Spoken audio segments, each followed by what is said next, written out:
All right, before we get started today, here's a quick reminder of why I am working on my Kreg Bench today. And I'm sure you can see my table is shaking pretty bad. This is something I definitely going to have to address. This is my Kreg Bench, and I haven't did anything to help stiffen it up yet, but that's one of the next projects. And today is the day we do that project. I've got some flat steel. It is 1/8 of an inch thick, 2 inches wide, which is the same width as the legs on the Kreg table, so it ought to match pretty good. Got some paint. I think that's going to work great too. I'll show you that later in the video. So yeah, let's get started on this thing and see if I can get rid of some of that shaking.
That's hot. How would you?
All right, now we're side by side, before and after, and I could say this is much better.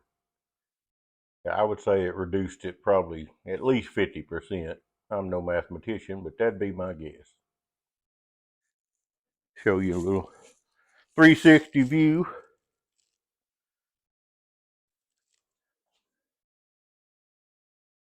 Got them all the way around, well, on both sides on the back.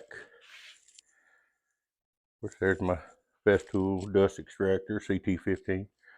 My high dollar 5-gallon bucket with my dust deputy. And while I was back here, I did some cord management too. Those were just scattered all over the place. So I just put zip ties on them and kind of bound them together there so it wouldn't be quite so messy. So happy with that. Another thing that I did that I did not do a video on was adding these drawers, which I highly recommend. This was just simple. This was leftover material from the top and the bottom shelf down there. This is just MDF. I made a box, a couple simple drawers, MDF fronts. Nothing fancy, but it definitely is worth doing.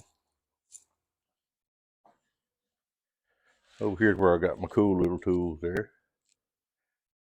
That this come from Rowdy Roman. I'll put a link in the description where you can buy that. That is super neat.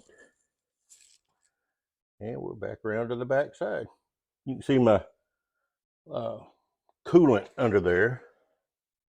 It goes to my spindle.